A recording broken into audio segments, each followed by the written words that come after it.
Jaya TV நேயர்களுக்கு வணக்கம். நான் ஷப்தினா. சுவையும் ஆரோக்கியம் இருந்த கமம சமையல்ல இன்னைக்கு நம்ம பார்க்குற ரெசிபி என்னன்னா வரமிளகாய் மிளகு சாதம். இந்த வரமிளகாய் மிளகு சாதம் பார்த்தீங்கன்னா இந்த வரமிளகாவும் புளி தண்ணியை ஊற்றி நல்லா குக் பண்ணிட்டு அதுக்கப்புறம் ரைஸ் கொஞ்சம் மேலே போட்டு மிளகுத்தூளை போட்டு பரட்டி எடுத்திங்கன்னா சூப்பராக இருக்கும். அந்த ரெசிபி தான் பார்க்க போகிறோம். அந்த ரெசிபிக்கு தேவையான பொருட்கள் என்ன சொல்லி பார்த்தலாமா? வரமிளகாய் மிளகு சாதத்துக்கு தேவையான பொருட்கள்: வரமிளகாய் 5 நம்பர், மிளகுத்தூள் 2 டீஸ்பூன், மஞ்சத்தூள் சிறிதளவு, இஞ்சி பூண்டு பேஸ்ட் 1 டீஸ்பூன், உப்பு தேவையான அளவு, கருவேப்பிலை தாளிப்புக்கு, புளி ஒரு நெல்லிக்காய் சைஸ், வேக வச்ச சாதம் தேவையான அளவு, கொத்தமல்லி கார்னிஷ்காக. இப்போ இந்த ரெசிபி தேவையான பொருட்கள் பார்த்துருப்பீங்க. இப்போ ஃபர்ஸ்ட் நம்ம என்ன பண்ணுறோன்னா தாளிப்பு போட ஆரம்பிக்கிறோம். அதே டைமில் கொஞ்சம் நல்லெண்ணெய் ஊற்றி வச்சுருக்கேன். இந்த நல்லெண்ணெய் கொஞ்சம் சூடான பிறகு தாளிப்புக்கு தேவையான அளவுக்கு கடுகு போடுங்க.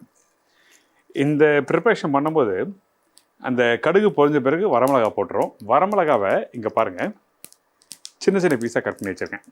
இந்த வரமிளகா கொஞ்சம் கூட இருந்தால் தவறு எதுவுமே இல்லை, அதனால் பொடிசாக கட் பண்ணி வச்சுங்க. அதே மாதிரி விதை எடுத்த மிளகா நான் போடல, விதையோடு தான் நான் போடுறேன். ஏன்னா காரம் நம்மளுக்கு தேவை, அதுக்கேற்ற மாதிரி நீங்கள் போட்டுங்க.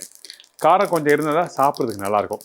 நல்லா மிளகு போடுறாரு, மிளகாவும் போடுறாரு, ரெண்டுமே ரொம்ப காரமாக இருக்குமே சாப்பிட்றதுன்னா இந்த புளியோட இந்த மிளகா வேக வச்சு சாப்பிடும்போது அதோட பக்கம் வேறு. அதனால தான் சொல்கிறேன், சரிங்களா? இப்போ இதுக்கப்புறம் இந்த மிளகாவை இதில் போட்டுடலாம். இந்த மிளகா போட்ட பிறகு கொஞ்சம் பச்சை கருவேப்பிலை. ரொம்ப சிம்பிள். நான் பண்ணுற ரெசிபி பார்த்தீங்கன்னா ஆல்மோஸ்ட் பார்த்தீங்கன்னா எல்லாமே 1, 2, 4 பொருள் வச்சு 5 பொருள் வச்சு ஈஸியாக பண்ணுவேன். ஆனால் சாப்பிட்றதுக்கு ரொம்ப நல்லாயிருக்கும். இந்த மிளகாய் நம்ம என்ன பண்ணோம், லைட்டாக வறுக்கிறோம். ஒரு கொஞ்சம் கலர் மாறும், ஒரு லைட்டாக பிளாக் கலர் வர ஆரம்பிக்கும். அந்த டைமில் இந்த புளி தண்ணி இதில் ஊற்றிடுறேன். அவ்வளோதான். இந்த புளி தண்ணியை இதில் ஊற்றிடுறேன். ஊற்றின பிறகு நம்ம என்ன பண்ணுறோன்னா இதை அப்படியே குக் பண்ணுறோம். அந்த புளி தண்ணியிலேயே அப்படியே அந்த மிளகாவும் கொஞ்சம் நல்லா வெந்து வரும். இது டக்குன்னு பண்ணக்கூடிய ரெசிபி, ரொம்ப டைமில் எடுக்காது. அதே டைமில் கொஞ்சம் அந்த புளியோட பச்சை வாசனை போகிறதுக்கு நம்ம என்ன பண்ணுறோம், கொஞ்சம் தண்ணி ஊற்றி திருப்பி குக் பண்ண ஆரம்பிக்கிறோம். சரிங்களா? அது கொஞ்சம் லைட்டாக டைல்யூட் ஆனால் தான் அது சாப்பிட்றதுக்கு நல்லாயிருக்கும். அதே டைமில் இப்போ நம்ம என்ன பண்ணுறோம், கொஞ்சம் உப்பு, அந்த ரைஸுக்கு தேவையான அளவுக்கு உப்பு போட்டுறோம். இந்த உப்பு போட்ட பிறகு கொஞ்சம் மஞ்சத்தூள் போடுறேன். இந்த ரெசிபிக்கு இஞ்சி பூண்டு பேஸ்ட்டு மஸ்ட்டு. அப்போ தான் சாப்பிடும்போது நமக்கு அந்த இஞ்சோட வாசமும் சேர்த்து சாப்பிடும்போது நல்லாயிருக்கும். அதனால் இஞ்சி பூண்டு பேஸ்ட்டு போடுறோம். கொஞ்சம் கொத்தமல்லி இதை போட்டு இது எல்லாத்தையும் நல்லா மிக்ஸ் பண்ணுங்க. இப்போ மிக்ஸ் பண்ணும்போது என்னென்னா கொஞ்சம் லைட்டாக அந்த மசாலா கொஞ்சம் திக்காகும். இந்த மாதிரி திக்காகிற டைமில் அந்த இஞ்சி பூண்டு பேஸ்ட் நல்லா வதங்கணும். அப்படி லைட்டாக வதங்கி வரும்போது கெட்டியாக ஆச்சுன்னா அப்போ என்ன பண்ணணுன்னா கொஞ்சோண்டு தண்ணி ஊற்ற ஆரம்பிச்சிருக்கேன். இந்த மாதிரி சரியா? கொஞ்சம் லைட்டாக, அதிகமான தண்ணி வேண்டாம், சும்மா ஒரு சின்ன ஒரு கரண்டி அளவுக்கு தண்ணி வச்சா போதும். இந்த மாதிரி நல்லா கொதிச்சு அந்த மசாலா கெட்டியாக ஆகிற டைமில் நம்மக்கிட்ட இருக்க ரைஸை போட போகிறோம். அதே டைமில் இந்த மசாலா கொஞ்சம் தண்ணியாக இருக்கும்போது நீங்கள் போட்டிங்கன்னா ரைஸ் போட்டு பிரட்டும் போது உங்களுக்கு சரியாக பிடிக்காது.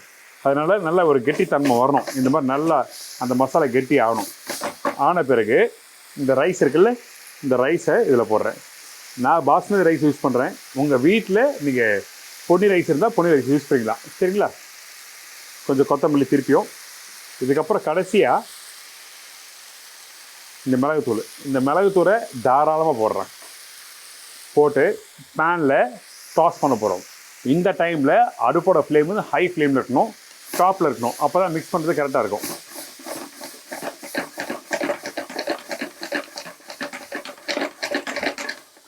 அவ்வளோதான்.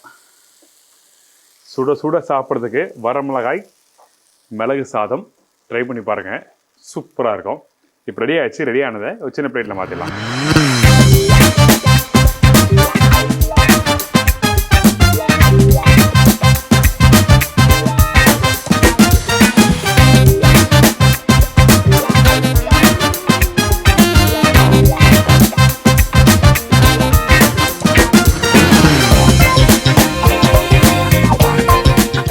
இந்த ரெசிபி அதிகபட்சம் 5 நிமிஷம் தான். நம்ம வீட்டில் சொந்த பந்தங்க வந்தாலோ இல்லை ஃப்ரெண்ட்ஸ் யாராவது வந்தாலோ வெறும் ரைஸ் மட்டும் தான் இருக்குன்னா அந்த டைமில் கண்ணை மூடிட்டு நீங்கள் டக்குன்னு ரெசிபி பண்ணி பாருங்கள், ரொம்ப நல்லாயிருக்கும். இதுக்கு தொட்டுக்கு எதுவுமே தேவையில்லை. ஏன்னா அந்த புளிப்பு தன்மையாக இருக்கும், காரத்தன்மையாக இருக்கும். சாப்பிட ரொம்ப நல்லாயிருக்கும். ட்ரை பண்ணி பார்த்துட்டு ஃபீட்பேக் கொடுங்க. இதே மாதிரி நான் இன்னொரு நாள் ஒரு புது ரெசிபி சந்திக்கிறேன். நன்றி, வணக்கம். See you, bye bye, take care.